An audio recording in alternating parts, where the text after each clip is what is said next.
Okay.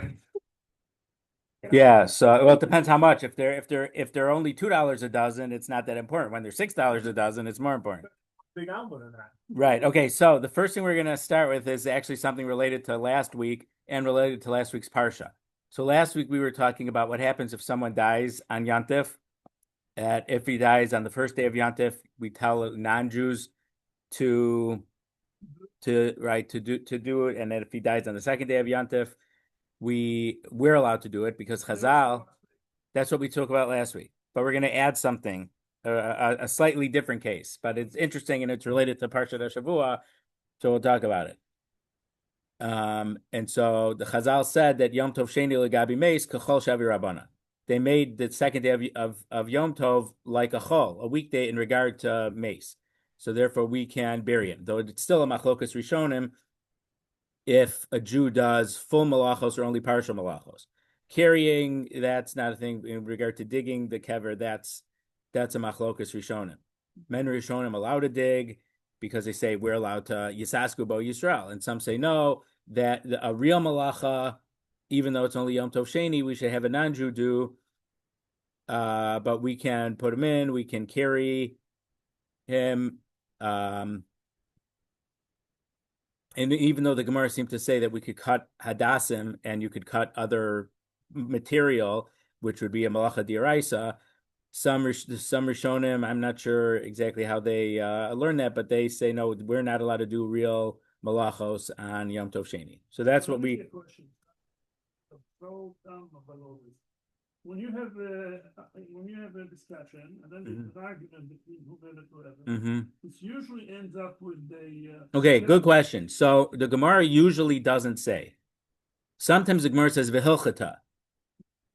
The halacha is like so and so, and sometimes it says this one says the hilchasa is this opinion, and this one says the hilchasa. Sometimes the Gemara brings down two opinions to we paskin like, and it doesn't. It's not machriya. And then, so there's general principles. We Beis Shammai, Beis Hillel, we pass like Beis Hillel. Rabbi Akiva, we pass like Rabbi Akiva. Well, it's a machlokas exactly. Always, or only when if it's a three-way machlokas, we don't pass like him. Rabbi Meir, Rabbi Yehuda, we pass like Rabbi Yehuda. In the Gemara, Abaye and Rava, we always pass like Rava, except in 6 cases, but it's a machlokas what the 6 cases are. It's 6 or 7 cases. There's principles. So then we look in the Rush. I mean, the Rishonim are all important, but the Rambam, how the Rambam decides halacha is very important, and how the Rush it decides is very important, and how the Rabbeinu Asher. Have you heard of the Balaturim? Yeah. The father of the Balaturim was Rabbeinu Asher. So the Rush, and the Rambam, and the Rif, Rav Yitzchak Alfasi. So normally the Rambam usually paskins like the Rif, but not always. So the way that the Shulchan Aruch, the general rule is that the Mechaber looked at how the Rush, the Rif and the Rambam paskind, and if they don't all say the same thing, he'll go usually with what 2 out of the 3. The majority say that's the general way how the Shulchan Aruch paskins, right? But there's lots of exceptions, and then there's also other Rishonim. They might deal with a case that's not mentioned in explicitly in the Rif or the Rambam or the Rush. So that's why when we learned this last week, I took out the Shulchan Aruch and was reading what the Shulchan Aruch says about made b'Yom Tov Sheni. Now our Gemara so really the halacha is part of the Gemara. If you learn Gemara properly, but also there's a lot of times there's machlokas and Rishonim what exactly the Amora meant. Is the Amora saying a more general case? Is he saying it in only a very narrow case? So I mean, to learn the Gemara properly, you have to learn all the Rishonim and see how they learn it, and then the Torah and the Beis Yosef, and see the Beis Yosef is the Mechaber. And then you see how, and then the Ramah for the Ashkenazim, and then other Nosei Kalim since then. So it's a long thing. And really, to learn halacha comes out from the Gemara. And the way we're learning Gemara is not to see all the way the psak for each and every case, but that's the right way to learn Gemara. You're a student for life. That's what we only have nowadays. We only have Talmid Chacham.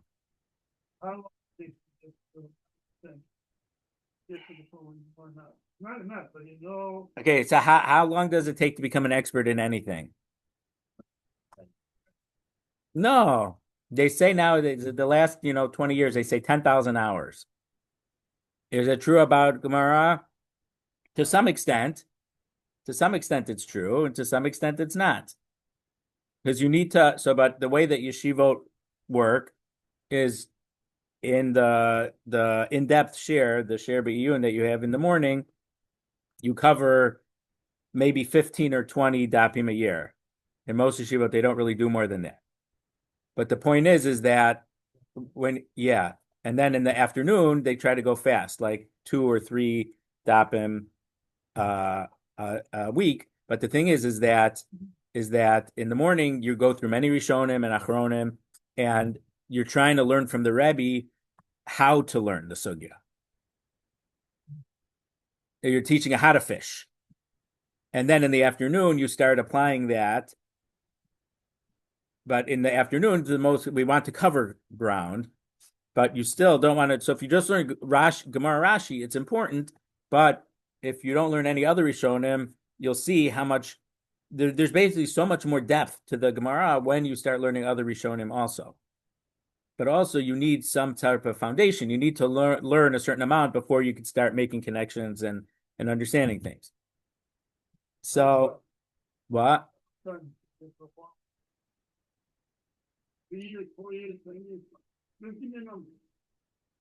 It depends if you're doing it full time or not.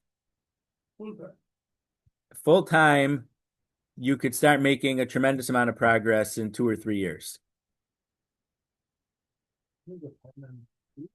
Depends on the student. Yeah, I mean, if you could read the Gemara and Rashi pretty much by yourself, then in 2 to 3 years you could start making a lot of good progress by yourself. But I mean, even when you're learning, you're practicing, trying to put into practice the methods that you're being taught. I studied Kabbalah for 7 years. I was lost. And suddenly it started to, I assume, it appeared like this English didn't come. Could be. I mean, everyone's a little different, but in general, I think what I said is true. How did I find this? There's a very interesting thing, and if you YouTube it, there's 1 or 2 speeches. It's called what's it called? No, but it's asking about what you want to say.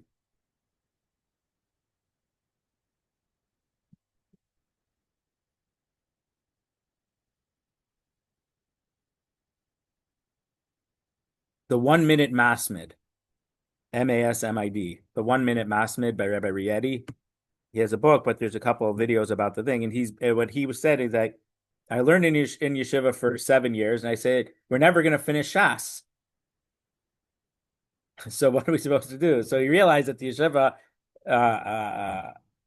curriculum and stuff you're never going to finish Shas. You have to do stuff by your own.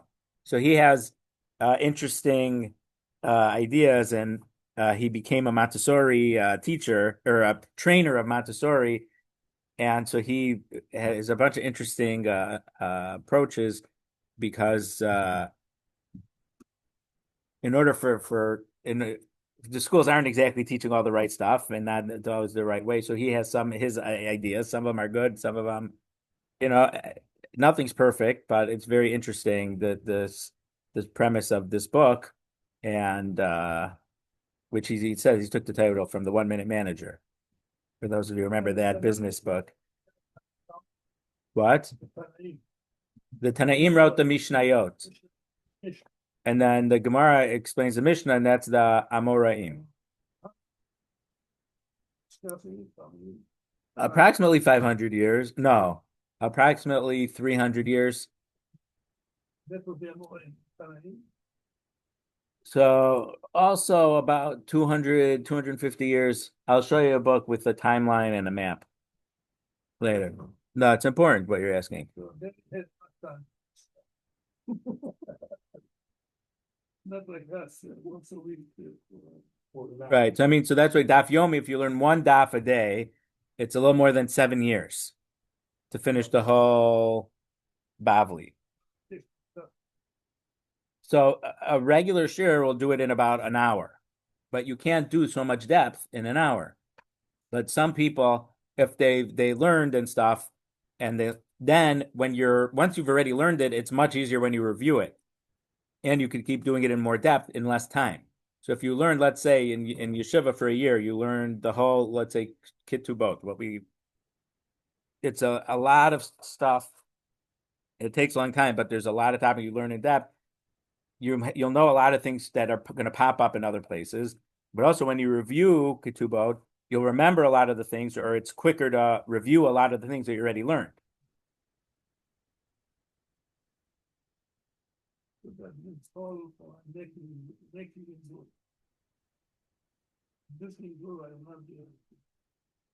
Why not? No. Not if this is the only Gemara you learn. That I'll grant you, maybe. But we should be successful to be able to cover a lot more ground in greater depth. Okay, so last week when we spoke about what happens if someone dies, so there's a very small the Hagos Maimoni, which is it's similar to an on the Rambam. Someone, we're not exactly sure who, put more Ashkenazi based psakim on what the Rambam says, and he points out that if it was a very young, if it was a stillborn or a baby that died within a few days, and we're not sure that it would have been a viable baby that would have lived 30 days, you're not allowed to bury them on Shabbos. Excuse me, on Yom Tov Sheni. You can never bury on Shabbos. So when the Chachamim made mace on for Yom Tov Rishon or Yom Tov Sheni, that's only if it was someone who was clearly alive more than 30 days or someone who should have been able to be alive more than 30 days. And then he brings down something that there's a minhag with the Mishnah Berurah, who seems to think it's a very powerful, strong minhag, and some seem to, and this Hagos Maimoni doesn't seem to give it that much importance, but it's based on the Gemara Nedarim that if someone doesn't have a bris milah, Avraham is at by the opening of Gan Eden. If someone doesn't have a bris milah, he doesn't let them in. So if someone never had bris milah, we will remove the orla, and they die, they'll remove the orla before we bury them. And the halach is also, if there's a baby, we cut it off also. So the Hagos Maimoni says you're not allowed to do that on Yantif for the baby, and he doesn't talk about it for the if it's an adult, but it sounds the way the Mishnah Berurah it sounds like he doesn't think it's a very important thing, but the Mishnah Berurah says it's a very, very important minhag. And let's say someone who was old died on Yantif or Yantif Sheni. Well, I don't know how much it would work. So a lot of these minhagim of the Chaver Kedisha, it's not found in books. It's transmitted. And there is a book from Rav Tukachinsky. You heard of him from Eretz Yisrael. He was an Ashkenazi Rav in Yerushalayim, Rabbi Tukachinsky, and he wrote a lot of minhagim. He wrote, it's 3 volumes, but it's published in two books. And whatever, the Yerushalayim Chaver Kedisha has a lot of very interesting minhagim, and a lot of it is probably based on Kabbalah, but he wrote down a lot of stuff, and I read him like, this is, I don't know, this is not what I've heard, but there's a lot of different things. Like I heard of somebody that did what he said. Well, you're supposed to, but the baby wasn't 7 days old yet. But the baby died, and right? Then they named it. We give a name when we bury it. Yeah, that's true. Which some opinions say if it's not old gold, you don't. That I haven't heard. You should do it. So the Mishnah, so the Shulchan Aruch was written by Yosef Karo, and the Ramah put the psakim for the Ashkenaz. Then there's other through other great nosei kalim, we call it, the ones who discussed and elaborated on the Mechaber and the Ramah, or added cases that they didn't discuss. And so the Mishnah Berurah is like a compilation that was written. It was written about 130 years ago. I mean, it didn't come out at once. The 6 volumes came out over several years. And so he tries to say, well, since the Mechaber and the Ramah, how should we paskin based on the other discussions of the different nosei kalim and Shiloh Chuvot that have come up since the time of the Ramah until his time? That's what the Mishnah Berurah is. So it's the equivalent to, for the Sephardim, would be the Kaf HaChaim. That's a similar. It's not exactly the same, but that's a similar type of thing. Or I guess the Ben Ish Chai isn't a commentary on the Shulchan Aruch, but that would be either like a Kitzur Shulchan Aruch or a Chayara. That someone just wrote, this is what we do. So it takes that into consideration. It's important for Sephardim, yeah. I'm just saying he didn't specifically write it as a commentary on the Shulchan Aruch and the other commentaries, but it's a good source for stuff since the Shulchan Aruch. What are other considerations? So it'd be a source. Okay, so the question is, and this isn't so also a separate thing in the yeshivot. So the shiur you have every day is called the blat shiur. It's on the daf, but sometimes every week, every other week, depending on the yeshiva, they have a shiur klali. It's general. So you take a topic that's found in the Gemara, but you go into depth that's not on the Gemara. It's more based somewhere else, or it's a bigger topic.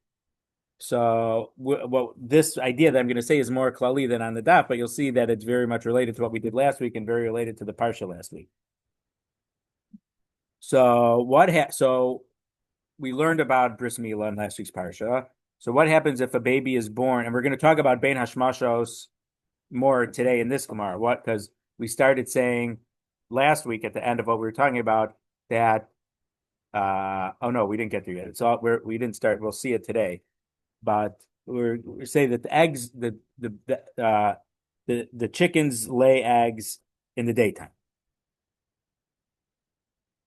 and not at night, and so we have a discussion of bein hashmashos. But bein hashmashos is what we call twilight. For the most part, it's the time between shkia, sunset, and when the stars come out, that it's dark enough that it's certainly night.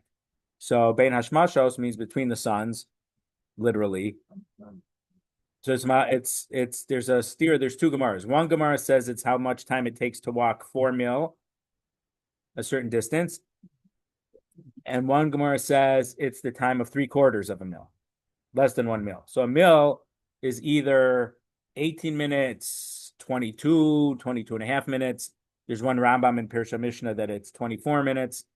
So if you've ever heard about 72 minutes, 90 minutes, Rashi. So Rabbeinu Tam 72 is based on 18 minutes at 18 times 4 is 72. Rashi's opinion of 90 is based on 22 and a half times 4. And if you'd hold, so that's why you have to learn the Rishonim, because there's, and how to actually do it. And not to talk about the lumdus of what Rabbeinu Tam comes up with to deal with this contradiction between the 4 mil and 3/4 of a mil. But so the halacha is that if a baby was born on Shabbos, we do the bris on Shabbos. The even though you're cutting and lahotzi dam is a malacha, but bris milah overrides Shabbos. But what if the baby was born bein hashmashos? Who was born, within an hour, let's just say, of candlelighting time, because for 20 minutes after candlelighting, it's still definitely day. But if the baby is born, let's say, within an hour of candlelighting, on Friday afternoon, when would the bris be? So the halacha is only a definite bris that's on the 8th day, you could do it on Shabbos. But if it's only a suffix, you can't. So if the baby was born, let's say 10 minutes after Shkia on Friday night, well, maybe it's still Friday, maybe it's already Shabbos, but it's a suffix. It's a halachic case of doubt. I mean, Rav Aaron explained based on other things, and his brother did too, that it's not that if Eliyahu Navi would come and tell us is a day or it's night, he can't tell us, because the halacha is it's a suffix. and we'll see another case about that. Hopefully we'll get there today. We may not get there till next week, but most things are a suffix because we just don't know. But it might be possible to know for sure. But Ben Hashmashos is a suffix. The halacha is we don't. It's both night and both day, so we can't say it's day or night. Eliyahu Nabi can't tell us either. So let's say a boy was born 10 minutes after candlelighting after Shkia on Shabbos, so we can't do the bris milah on Shabbos because if it's really Friday, then the bris should be on Friday, and you can't a bris not in the proper time doesn't push off Shabbos. So in such a case, we wait till Sunday to do the bris. Now, what if we have a 3-day yontif? What if Pesach starts Motzei Shabbos, so Sunday and Monday are also yontif, and let's say a baby was born the week before Shabbos Agadol, Friday, 10 minutes after Shkia, a week before Pesach starts. So the Erev Pesach, it's a suffix, and then the next day is yontif. Now a Mila Bismana will push off yontif, but not a Mila suffix Shalo Bismana. And so you can't do it on Sunday either. Can you do it on Yontif Sheni? Or do you have to wait till Tuesday to do the bris? So the Rambam says, so the Shulchan Aruch says in Reish Samach Vav in Yardea, someone who was born Ben Hashmashos, which is a doubt if it's day or doubt if it's night. We count from the night, and he gets the bris milah on the 9th day, which is a doubt for the 8th day. So like I said about Shabbos, so if he was born on Friday night, but we're not sure. So from the night, it's going to be on the 9th day. So Shabbos is day 1 because it says from the night. Shabbos, Sunday, Monday, Tuesday, Wednesday, Thursday, Friday, Shabbos. Sunday is the 9th. And if he was born Erev Shabbos Ben Hashmashos, it doesn't push off Shabbos because we don't push off Shabbos, or the bris doesn't push off Shabbos from a doubt. And similarly, it doesn't push off Yontif from a doubt. Even the Yontif Sheni of Galios. So even on the second day of Yontif, you wouldn't do the bris. So let's say the case that I gave that Pesach started, the first day of Pesach was Sunday, and the baby was born Friday, 10 minutes after Shkia. You're not even allowed to do it on Monday, the second day of Yontif. Tur Reishim Zebashim Chuvas Rush. So this is based on a rush. Okay, so that's what the Torah paskin is like his father, the Rush. The Rambam doesn't seem to paskin that way. The Rambam seems to paskin that it would push off the second day of Yontif.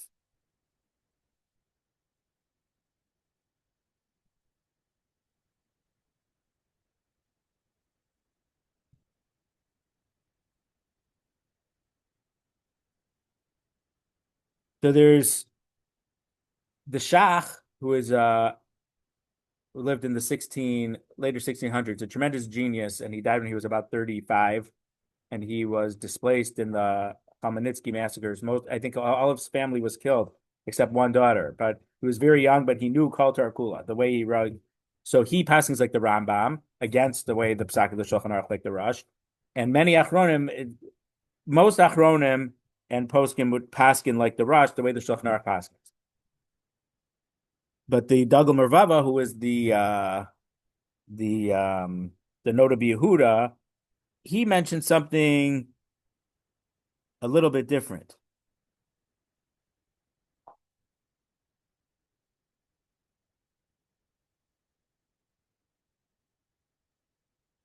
Well, he has a different question against the Rush, but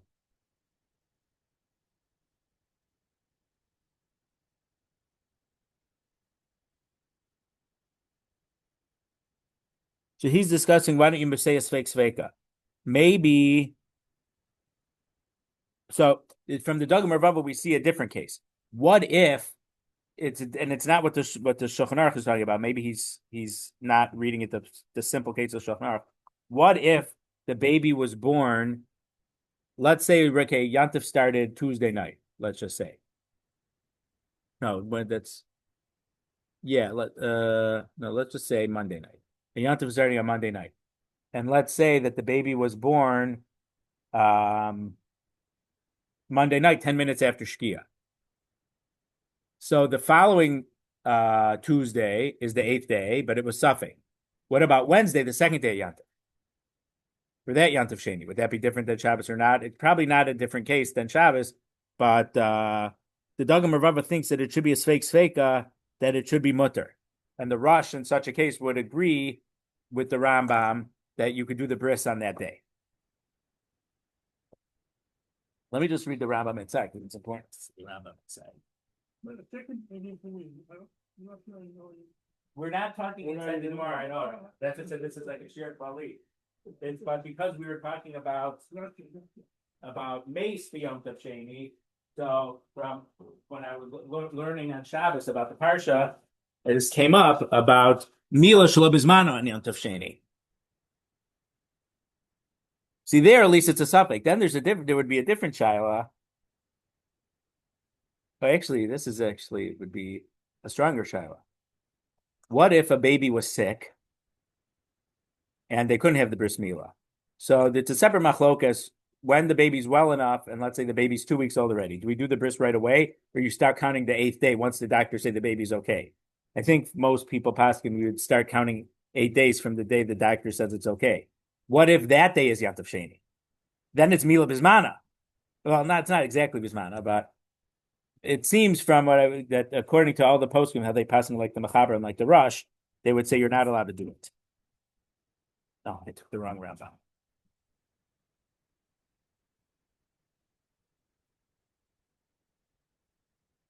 Because I think Avelis is at the end, but Mila's at the beginning. And I took the wrong Rambam. But see how the Gemara doesn't talk about this case, but it's the logic is it's related. It's not the exact same thing about what we were talking about last week about a mace.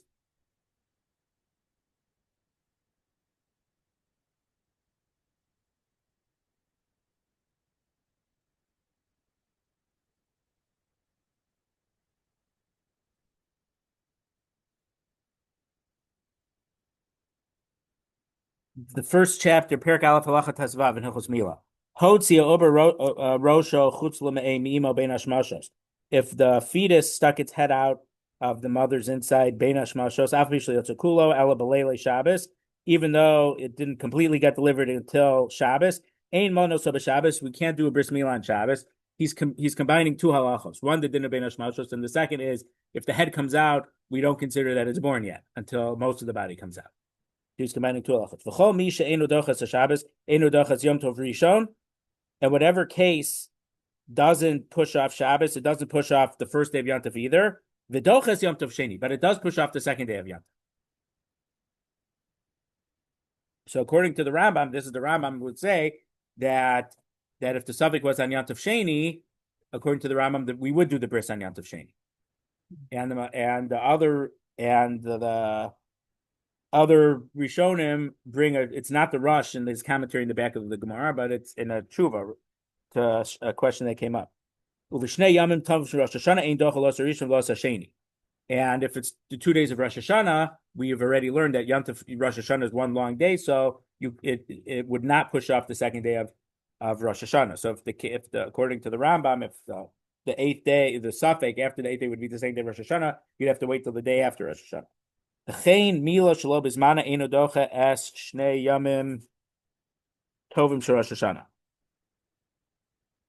similarly, a mila in the improper time doesn't push off the 2 days of Rosh Hashanah either. Okay. So that's an interesting machlokas Rishonim is related to our parsha last week and kind of related to the case of mila last week. Of Yom Tov Sheni. Okay. So we're gonna I think we covered this, but we'll just reread it. The second paragraph, on 7a1, Hahu da Amrlahu. So we were talking about that so an egg is not complete until it comes out of the chicken. So the Gemara was saying, what does it mean an egg is not complete? So at this stage, the Gemara is saying the egg will not develop a chick unless it was fully laid by the egg. If we shech the hen and we find a fully formed egg with a shell inside of it, even though it's a parv egg for us, that egg was never going to develop into a chick. So that's what the Gemara is saying right now. And so we saw I think we saw this, but we'll just reread this in case we didn't. In regard to what's the halacha, someone was saying, someone went to the market and said, I want a fertilized egg. And he wanted an egg that was laid, and then someone sold him an egg that they had found inside the chicken.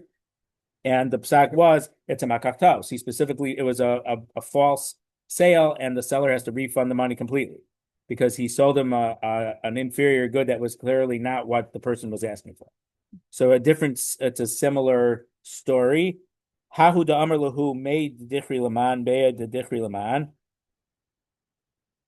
who has eggs of a male, meaning it was fertilized by a male rooster. Yavule Bey Desafna Meara. And they sold him eggs that weren't fertilized. The Savna Meara base sounds like it was rubbed against the ground. So meaning it was not fertilized. Also Kamed Rav Ami. Rav Ami they brought to Rami with the Dintor Amalhu Makachto Subahara. It was a false sale and the sale is nullified. He has to give back the whole money. Yeah, of course it's a makaftaos. He sold them that which he didn't want. So Mahu detema hawla chila kabaylahu. So why would someone specifically the question is if he went home and he cracked the egg and made an omelet with it, who cares that it wasn't going to develop into a chick? He didn't buy it to make it into a chick. He wanted to eat it right away. And there's no difference if it's a fertilized egg or not fertilized egg for that. So we might say that he only wanted to eat the egg. So who the amar dichra mishum dishmanei tfei, and the only reason he asked for a fertilized egg is because it is more fatty or whatever. The taste is a little better. Lamai nafkamina. So what does it matter? He's just eating it. He really doesn't want a chick. And so in regard to the eating, it's not really an inferior product. If you wanted a chick, it is inferior because it's never going to hatch. Lemisrele beni beni. So maybe if that was all the case, the seller would have only refunded the difference between the value of a chick and the value of, an egg that will develop into a chick versus an egg that won't develop into a chick. Kamash Malan. So it teaches us that no, it's not just that the sale stands and he just has to refund him the difference, but the whole sale gets nullified and he has to make a full refund. Okay, now the Gemara is giving a different explanation. What does it mean that the egg becomes complete when it gets laid? What does Rav mean that the egg, when it leaves the body of the hen, then it becomes complete?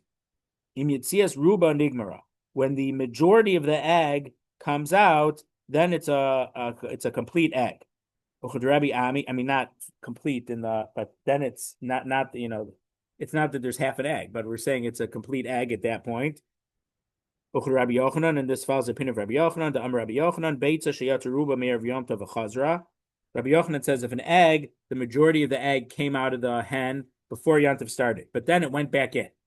Not an uncommon case, but if it went back into the hen, muteres la'achla b'Yom Tov, and then the chicken finishes laying it on Yom Tov, you're allowed to eat that on Yom Tov because since the majority came out before Yom Tov, we say it's as if it was laid before Yom Tov. The Ikeda Amar, and some said this slightly different version. My imitzias enigmara. What does it mean that when it comes out, it's complete? Imitzias kula enigmara. It's only considered a complete egg or a full egg when it completely comes out. Imitzias kula in. If the whole thing comes out, yes, aval ruba lo. But if only the majority came out, it's not considered completed yet. Ulafukini Rabbi Yochanan, and this is in distinction to the opinion. It's against the opinion of Rabbi Yochanan. And that according to this opinion, that if the majority of the egg came out before Yom Tov, and then it went back in and back out, you're not allowed to eat it on Yom Tov, according to this opinion. In Gufa, we're going to go back to this brisa and try to learn more halachas from it. If you shechted a hen and you found inside fully formed eggs, you're allowed to eat them with meat. So chicken, we know, is fleishiks. Eggs are para. So the question is, what if you find the egg inside the chicken? So if it's a fully formed egg, you're allowed to, it's considered para already, even though it didn't leave the chicken.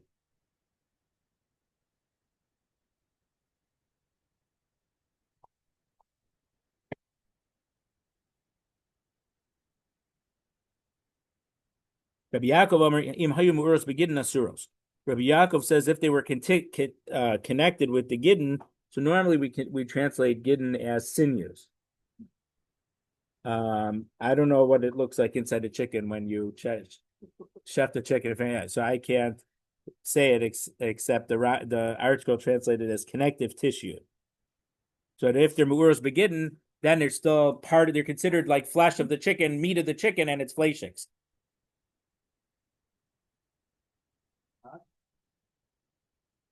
Mm-hmm. The reason I'm mentioning this is okay, it doesn't matter how big or little it is. The reason I'm mentioning is because there's a machlokas in the Gemara. Yesh begidden benosin tam or ain begidden benosin tam. Do sinews give taste or not? Oh. And the halacha would be, so if a gid of sinew fell into milk, we'd say it's not a problem of basar b'chalav because even though it comes from an animal, gidden itself don't have taste of meat. And if the gidden do have a taste of meat, then it would depend. Is there 60 times milk than the amount that fell in? So that's why it really is important what exactly a gid is in regard to laws of basar b'chalav. But in regard to actual anatomy, I've never seen a chicken taken apart right after shchita. So I don't know what it looks like when an egg isn't. So I don't know exactly. So see, it's not enough to go to the Gemara. You have to go to the Beitza Shchita and see what it's like also. So one of the I shouldn't say the greatest, but one of the most wonderful Mishnah Berurah Seder. In Yeshivos, for whatever reason, after davening, you spend 20 or 30 minutes learning Mishnah Berurah. And so one summer I came back to the yeshiva after summer because Pesach was late. It was a leap year. And my finals were over, and it was only the day after Lag BaOmer. So I went back to Israel the day after Lag BaOmer. And so that's just a little bit 2.5 weeks after the Zman started. Or stayed actually till beginning of Elul. And someone else had just gotten out of the army. So I said, let's learn together. Because I'd known him from a few years before when I'd been there. So I said, no, right now it's not Shavuos yet, but let's learn Hilchos Bein HaMitzarim about the 3 weeks and the 9 days in Tisha B'Av, and then let's learn Hilchos Lulav.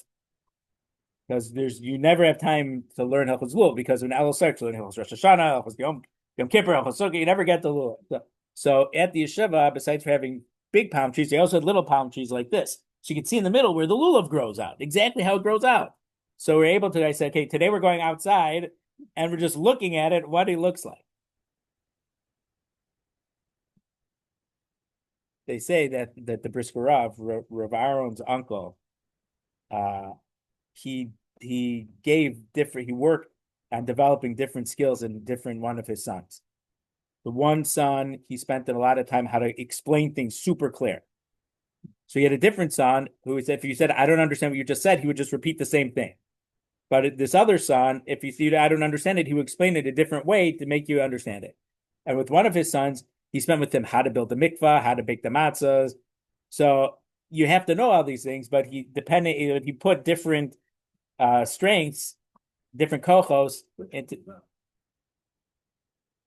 So you have to know how to when you're learning about this, the right thing to do would go into now. When I was in yeshiva, they didn't have YouTube yet, but now maybe I should look on YouTube, see if you kind of open a chicken and see the egg in it, what it looks like. I mean, it's not the same as seeing it.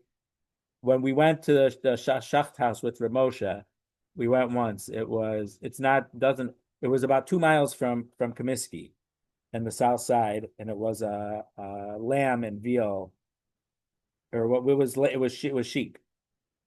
And so it was our first time seeing it, but there was an Irish guy, I mean, literally from Ireland with the Irish accent. And he said, oh, that one's a treifa, that there was some disease in the lung. And because the way that it looked, it was no good. And then he got an air tube and pumped it up for us. But it was the first time we ever saw it. So it didn't mean anything to us at the time. But you need to do it a bunch of times and you understand how it works. And then, at first you watch, then if you want to do that, then or shaftim, you have to learn. The shaftim have to sharpen the knife. The rabbanim don't necessarily know how to sharpen the knife, but they have to know how to test the knife. But also you have to know if is this a treif or not. You have to feel the lungs of the animal. And normally you don't take it out and blow it up. I mean, you can. It takes time, but for educational purposes, it's important to. But they just feel, and does it feel glatt, which means halak, smooth or not?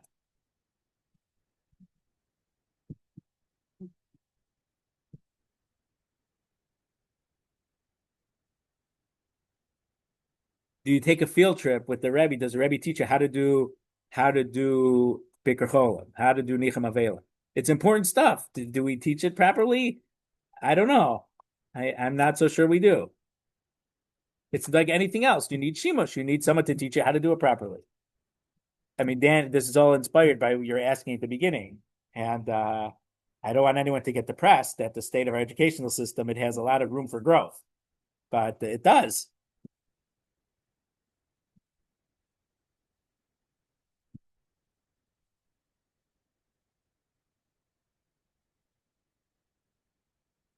So there is a machlokus what Meuros Begidden means.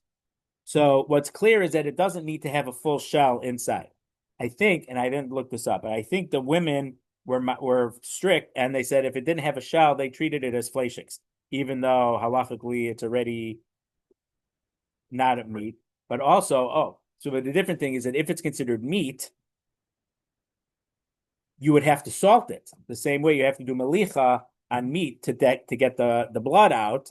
So you'd have to salt these eggs also. But if it's already considered fully formed, then you don't have to salt it because it's parv already. So I think Rashi holds, it's not on our page, but the Rush brings down Rashi that complete means if you see a yolk and there's some type of sack around it. And the Rush himself, I think, holds that it needs to have a yolk and some white. Now, when we learn Hilchos Basar B'Chalav, we have to know chalmon and chalbon. So I think the chalmon is the yolk, and the chalbon is the white. And the way I remember it is that chalav is white, and the chalbon has the same letters of chalav, ches lamed beis, and then the vav nun. So the chalbon is the white part of the egg, and the chalmon is the yolk. Okay, it's because my Hebrew is not so good, and I don't inherently know that chalmon is a yolk. Am I right, Danny? Okay, Baruch Hashem. Baruch Shekivanti.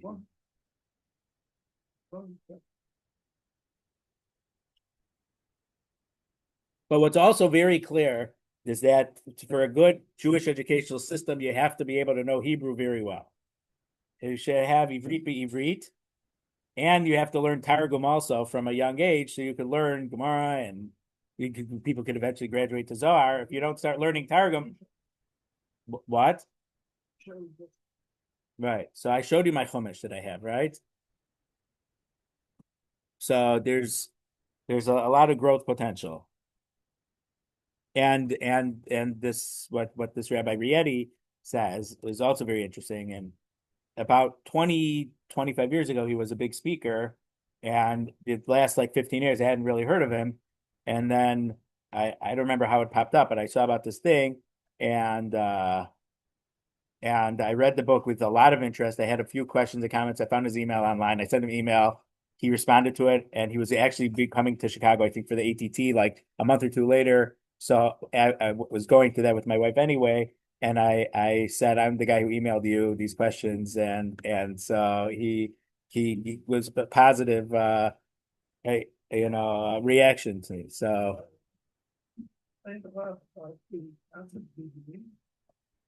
We have 6,000 degrees. So we read whatever you can, 100 to 100. Now you understand it's not like we should do it. There's nothing starting for these 100 degrees. Right. So what's interesting is that Reb Chaim Kanievsky, so he made a schedule that he was going to learn through all of Torah every year. So he was more complicated, but if you learn 7 pages of Gemara a day, you finish in about a year. But that was only part. He went through all of Tanakh, all of Rambam, all of Torah and Shulchan Aruch, all of the Midrashim and Zohar. He had a schedule for every 12 months to finish. Correct. But I'm saying, but he said, oh, we have Kol Torah Kula. I have to know Kol Torah Kula. So Rabbi Rietti said, I need to learn it once in my life. And then Reb Chaim Kanievsky decided, I want to learn it once a year. And Bavli and Yerushalmi. And every year and all this stuff. So when I was in Yeshiva 25 years ago, 20, so that I hadn't heard of him, but they told me about him. This type of son, this and that. And because he finishes in 12 years, when it's a leap year, he has an extra month, he writes a sefer.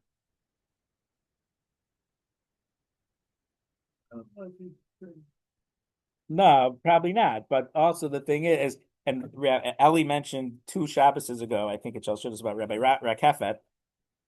It was very close before October 7th. Why is there such a machlokas in Israel? All this arguing. He says if you go to Tel Aviv, you see on the streets, you see people with their dogs. If you go to Yerushalayim, you see people with their kids. He says that's the difference. And so the point is that Rabbi Rakefet at a different time, and I think he also maybe said it while he was here one of the times, but he said, why are the American born? So why do we have a CRC in Chicago? There used to be the Merkaz Rabbanim. The Merkaz Rabbanim were the European born Gedolim. And when the American born boys grew up and became Rabbanim, the European Rabbanim felt they don't know nearly as much as we do. And they didn't want to let them join the organization. It happened in New York also. It was the Agudas Rabbanim in New York. And then the RCA was for the YU trained Rabbanim. But it's true. It was true. But Rabbi Rakefet said the difference. What's the difference? Because of the sports. I knew every stat of all the Yankees and this and that. And we spent so much time on baseball stats, and they were learning Gemara already. Rabbi Eugene, for his bar mitzvah, had 2 weeks to say, my father said it was Gemara Chulin, and Aaron Lieb told me it was Gemara Ksuvos. Either way, it was over 110 blot of Gemara by the time he was bar mitzvah. And he had to know it by heart, really. So that's the difference between then. And there's definitely Rita Sadors, but someone like Reb Chaim Kanievsky, he probably never had a ball to play with. There certainly wasn't sports. Right, but also one of the reasons is because when did they sing Mary Had a Little Lamb? Or they were saying Adam Sheis Anosh, they were learning, and Sukkot Shigavola Malam Eser Mama, Beitza, they were learning their Mishnah is, they and it's a big qualitative difference. And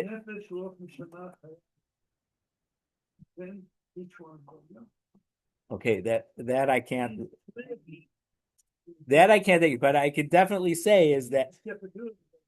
But let's say, someone who was born here in the Bronx and learned by Rav Yashabir, but he moved to Israel, and now his grandchildren are very Haredi, so they don't have any of the Irish kind of the baseball, the basketball, and this. And he said, the boy was for bar mitzvah age.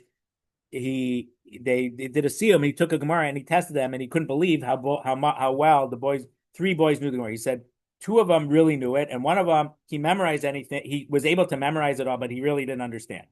That I think was called a Shas Palad. Meaning there are some people they know Shas backwards and forward. They can memorize anything and they don't really understand it. But that's not so common. But this Rosh Hashiva mentioned that these bar mitzvah age boys on a full masechta, they really know it, because it's not the same at all as Rav Chaim Kanievsky, you were saying, but without the distractions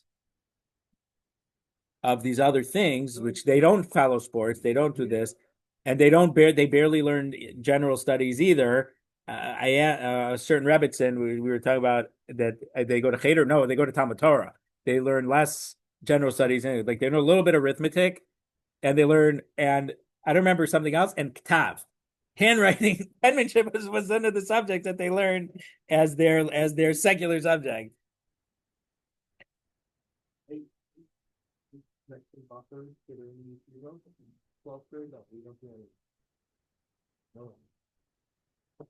Do they play basketball on their breaks? They do that. They do. I'm not criticizing it. I played basketball and ping pong also, but you imagine what you could accomplish. Your youth is wasted on the young. When you realize if I spent 20 minutes playing basketball every day, if you would have spent those 20 minutes during Gemara, you could have learned 2 more Masechtas in a year. But we don't realize that when we're young. Okay. if you go through the inclination, you continue to go up. Nevsky is already up there, so his capabilities, like, yeah, can higher than anyone who can. But you know, he should want. Actually, if you read some of the stuff, he even says in some of his sparring that they're written about him that he takes a walk every day. Doctor ordered him to do that, to be moving, and so and there's something about not everybody can sit for 12 hours. That's true, but what does he do when he's on his walk?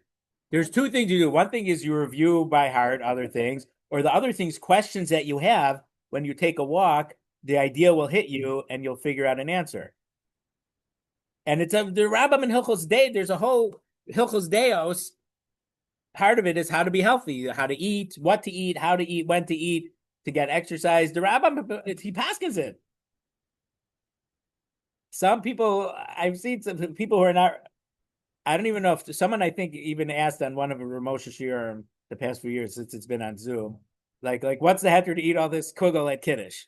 You have to say that Kiddush is a very unhealthy thing and it shouldn't be mutter.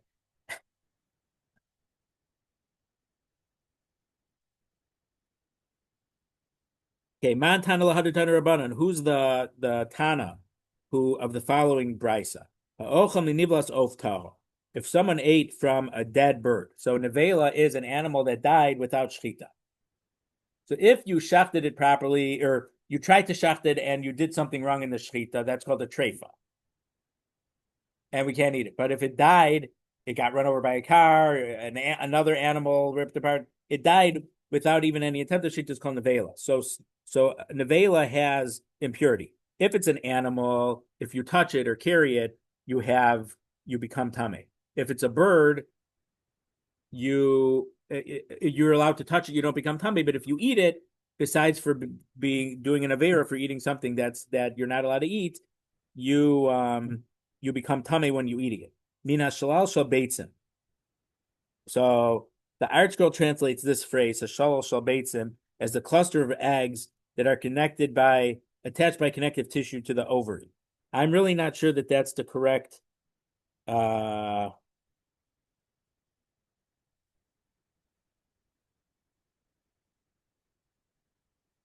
translation. Well, it's not so bad. Rashi seems to say that the one thing is that there seems to be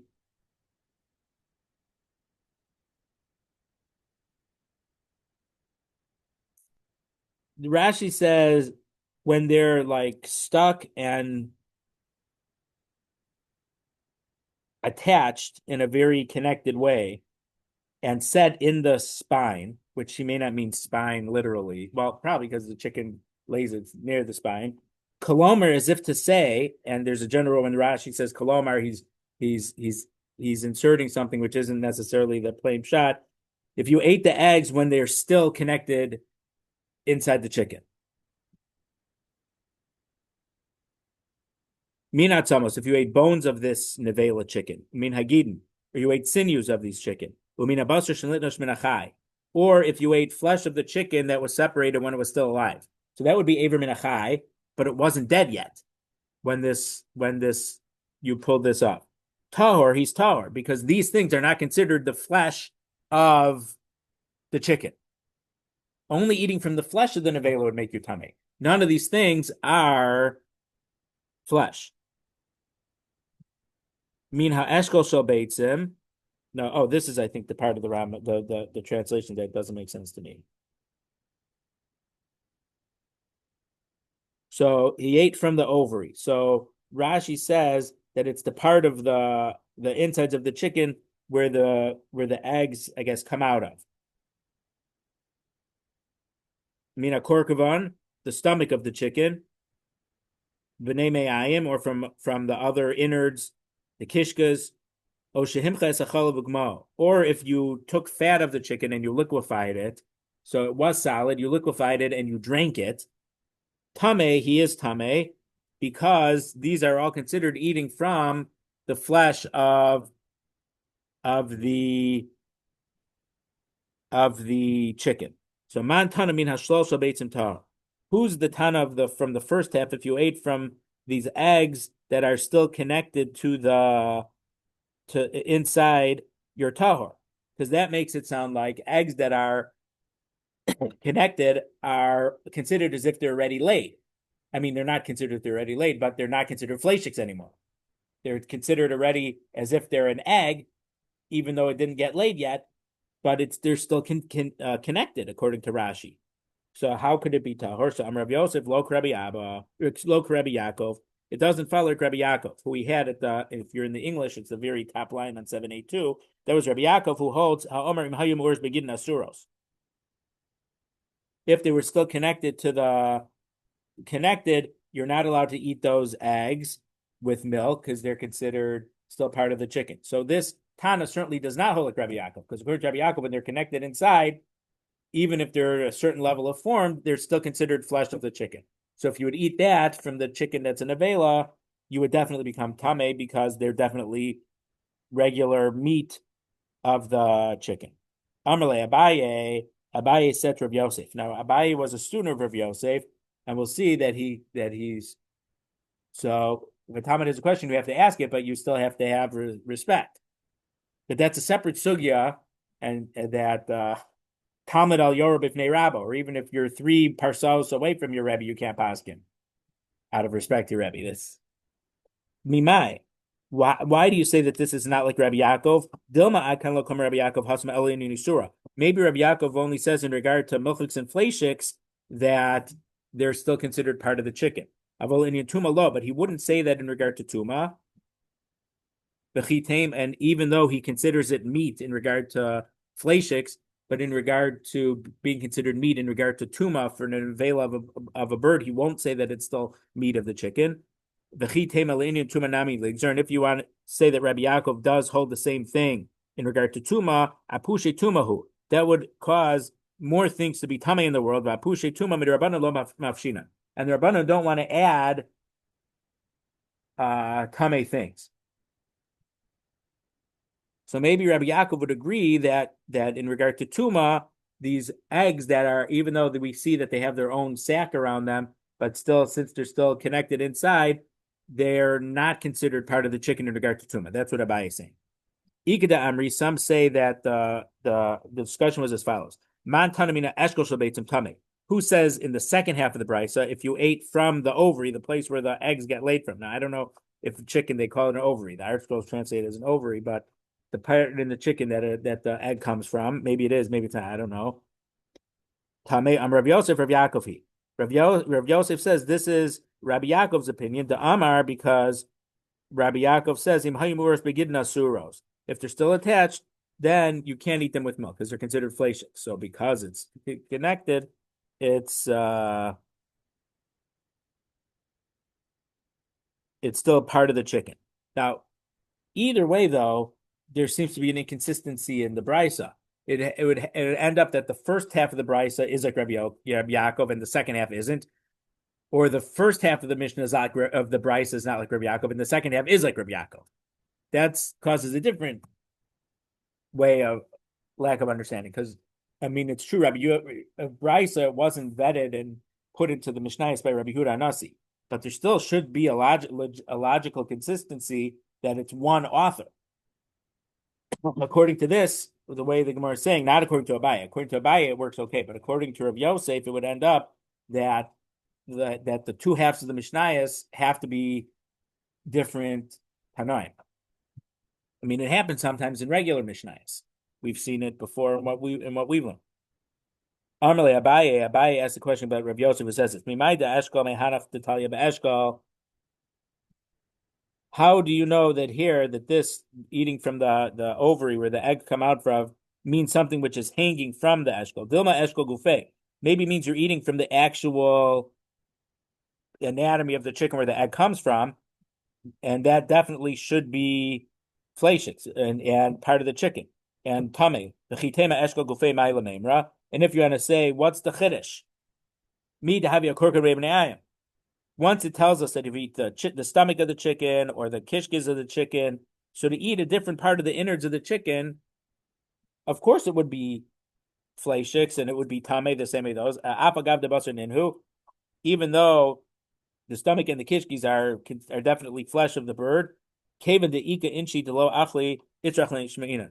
But since there's some people, they'll eat the chicken meat. They're not going to eat, the Me'ur of Yerushalmi, right? That's what they call it. But what we would call the kishkas. Some don't eat the organ meats.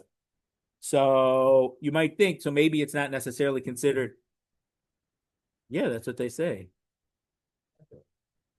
Not quite. I don't think so. And not anymore. I think they're like corners and bad parts of, not necessarily. Maybe they used to. Maybe 100 years ago. Oh. I wonder what they do. They don't put organ meat in the hot dogs anymore. No. Hmm. You know, private jet. Yeah. And maybe,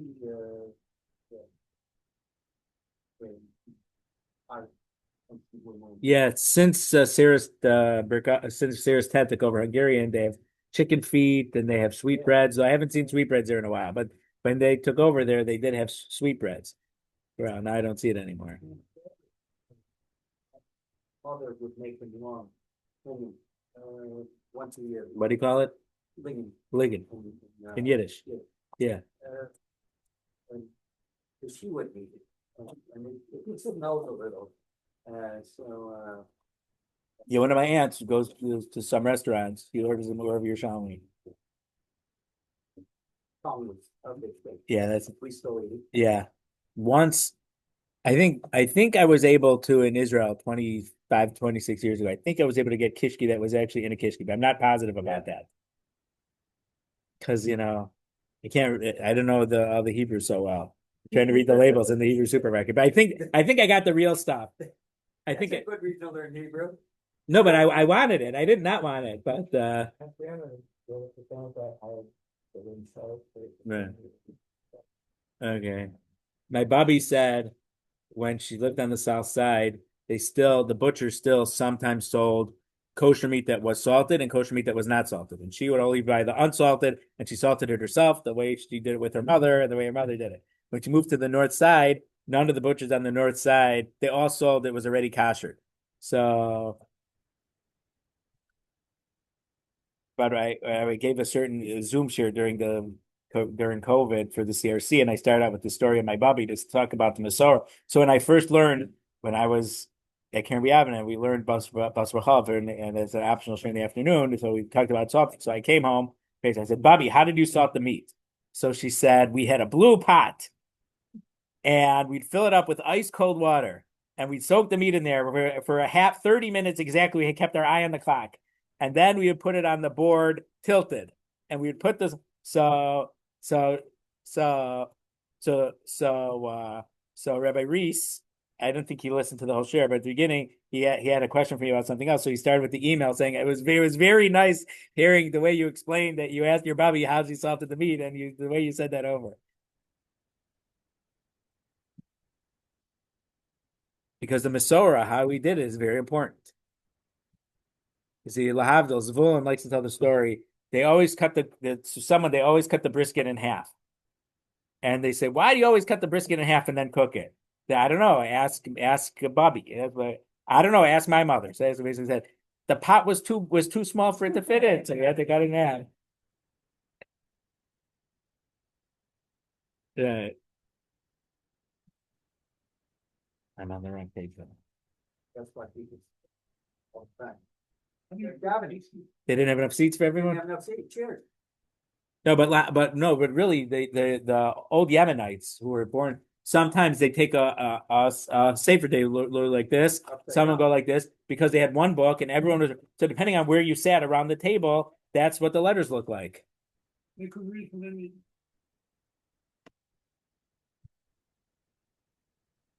I know in Morocco, they were going to town, they didn't have books much. They all studied by. Right.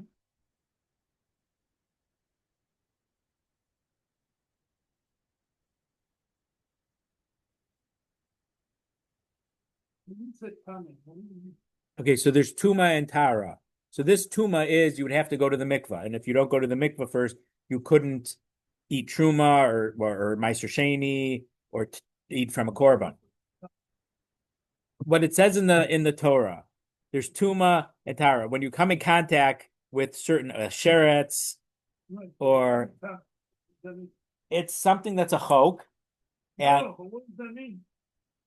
Okay. Doesn't mean I'm sure.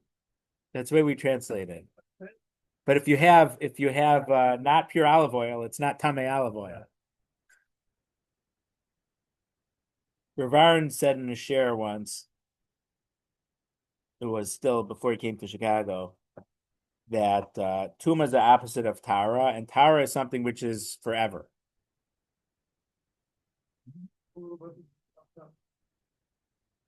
What? Yeah, you can become tamei again. You can become tamei again, and there's different levels of tuma. You walk on a cemetery, you become tamei. So then you need paraduma to become tahor again. Oh, so you're talking about tahara? It seems like Yom Kippur. Yeah, yeah. No.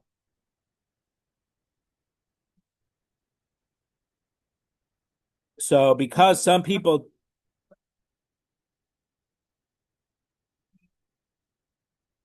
The energy is okay, yeah, that's it. The energy of Yitzhak, which is negative energy, is the people. right. So in other words, if you come across corpse or things that are low level life forms or dead life forms, if it's a sheretz or like we're learning about the nevela, that's where tuma comes from. It's the opposite of life. Tanur Rabbana, we learned in a Beitza. Kolshit, so we're not going to get, I just want to get to the next Amud. We spoke about important things, but there are not a lot. I mean, the stuff that Danny was asking about is very important to learn. It's very important to discuss. And so I do at least want to cover one an Amud tonight. Tanur Rabbana, Kolshit Tashmisha B'yom Nola B'yom. Anything that mates during the daytime, it gives birth during the daytime. Kolshit Tashmisha B'layla Nola B'layla. Species that only that mate at night give birth in the nighttime. Species that mate whether in the daytime or whether at night can give birth whether in the daytime or whether at night. Species that mates during the day, gives birth in the day, do ternagolas. This is a hen, a chicken. Any species that mates in the nighttime only gives birth at night. This is a bat. We're assuming that atalef means bat. If it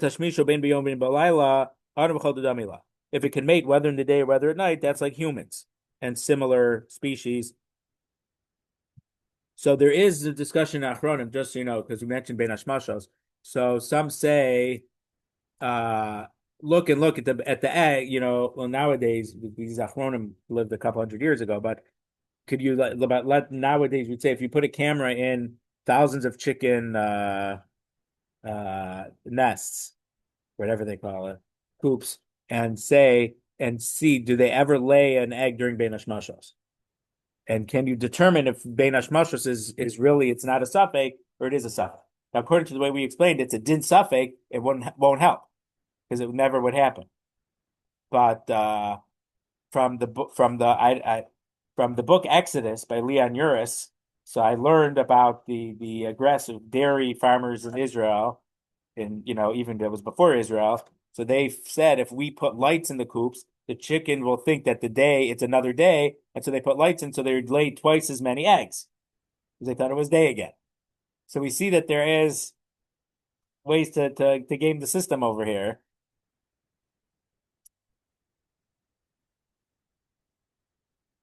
So Amar Mar.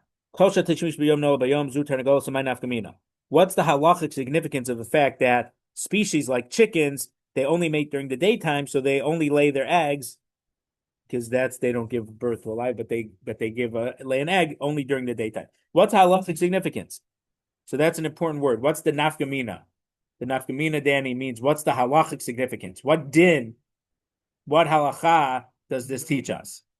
Right. Okay, it's a nice scientific fact. But who cares? We care about Torah. How does that affect Torah? So what's the halacha that comes from it? So that's what we say. We my nafkamina, or when we have two opinions, we say what's the nafkamina between these two possibilities? Meaning,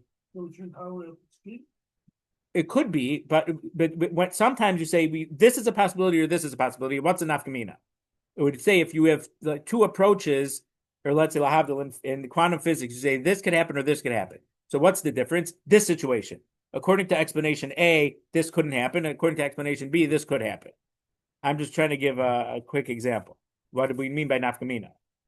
But here it means what's the halachic significance. Sometimes nafkamina means what's the difference, or so what would apply in this case, but not according to the other. But what's the halachic significance about the chicken laying eggs in the daytime? Rabbi Mari Breder of Kahana. To that which Rav Mari Breder of Kahana taught us, the Amar Rav Mari Breder of Kahana, Badak Bikina Shal Taragol Erev Yantav. If you check the nest of a hen on Erev Yantav Lamatzaba Beitzim, and you didn't see, it was empty, there were no eggs. Ulamachar Hishkem Lamatzaba Beitzim Muteris. And the next day you woke up early before the sun rose, and there was an egg in there, you're allowed to eat that on Yom Tov. Because even though today's the first day of Yom Tov, but it must have been laid before nighttime started. Because right now you're here before dawn the next day, so it couldn't have laid its daily egg yet. So according to this, you mean in regard to the species, if there's bad behaving, yeah. I guess it doesn't happen. Hello, Barak, but he checked before Yantif and he didn't see the egg. So if there's how could we say that the egg wasn't laid on Yantif night? So aim or lo beidik yafa. We say he didn't really check so well if he didn't notice the egg. Afilu Barak yafa itmar yatzaruba v'chazar havai. And even if you checked it real well, you could say like Rabbi Yochanan's halacha that we said before that the majority of it had come out of the chicken before nighttime, and then it went back in, and then it came back out. And it's like Rabbi Yochanan, so it's considered as if it did get, so even though it was laid on during night on Yantif, but it really, the majority of it had come out before. Ini, is this so? V'ha'amar Rabbi Yossi bar Shal amar Rav. Barak b'kina shal tanagos Rav Yantif l'matzah b'beitza. U'lamachar hishkem l'matzah b'beitza asura. Rav Yossi bar Shal said in the name of Rabbi, if you check the nest, Erev Yantif, in the late in the afternoon and you didn't see an egg, and the next day you woke up early and there was an egg, you're not allowed to lay, you're not allowed to eat the egg because we're worried that it was laid on Yantif. So Hasan b'desafna meyara. No, so that's a case of an unfertilized egg. Those could get laid at night, but a fertilized egg would only get laid during the day. Yihachid Rav Mari nami ema meyara safna. So how did Rav Mari, the first opinion that we read 2 minutes ago, how come he said that the egg must have been laid before Shabbos? Maybe it was an unfertilized, maybe it was an unfertilized egg, so it was laid during the night on Yantif. Ema me'ara safna, maybe it was an unfertilized egg. So the Gemara answers, but there is a male rooster in the vicinity. So if there's a male rooster in the vicinity, the hen will not lay an unfertilized egg. But still, if there is a male in the vicinity, maybe it's still laid an unfertilized egg. Ravina says, Gemiri, we have a tradition, when there is a male in the area, we'll say exactly what that is in a moment, it will never lay an unfertilized egg. Ba'ad kama, how far away can the male be and it's still considered in the vicinity? Amarav Gamda Mishmei Derav. Rav Gamda Mishmei Derav said, Kol Hecha de Shamakala Biyamama, period. We turn out to the next page, three more words there. If it's far enough, if it's close enough that the female would hear the cock-a-doodle-doo in the daytime. Avad Rav Mari Uvda Achitin Bate. There was a case in Rav Mari Paskin if it was within 60 houses of the hen. Now, I don't know how, if it's in Queens where the houses are 14 feet wide and it's 60 like that, or exactly what 60 houses mean. I'm not sure. V'ika naharalo avra, but if there's a river but it's within hearing distance, but there's a river in between them, then this is not true because the rooster or the chicken won't be able to cross the river. V'ika mavra avra, but if there is a bridge, we would say that one of them would cross, and so it'd be a fertilized egg, the Ika Mitzra lo Avra. But if there's only a rickety bridge that you have to, it's a narrow thing and you have to hold on with the rope as your feet are going, the chicken is not going to cross that river. Hava Uvda Avra Mitzra, but there was an incident, and we did see that either the rooster or I guess it had to be the rooster. It looks based on the grammar. It did cross such a bridge to have a fertilized egg. So, Danny, I don't want to confuse you so much, and I'm not picking on you. The question is, do we paskin? How do we paskin about this egg? If you check the nest right before Yom Tov, and then in the morning before it got light, you checked and there was an egg in there. Do we follow the Rav Mari, the first opinion, or do we follow Rav Yossi Amarav? So the Rush brings down different opinions. He said some say, "Oh, Rav is we always passing like Rav in case like this. We say it's Asra," and some say we're going to see that Rav Mari. We're going to see that there's a sheet of Rabbi Elazar ben Yaakov, and Rabbi Elazar ben Yaakov was a Tana, and Mishnah also Rabbi Elazar ben Yaakov Kavanaki. So we would pass like him. So I think the Rush passing that it's Mutter himself, but he brings Rishon in both ways. I didn't look it up in Shulchan Aruch, but these are the type of things. Who the opinion is, who says it, is important because we have certain principles, and almost all the principles have exclusions.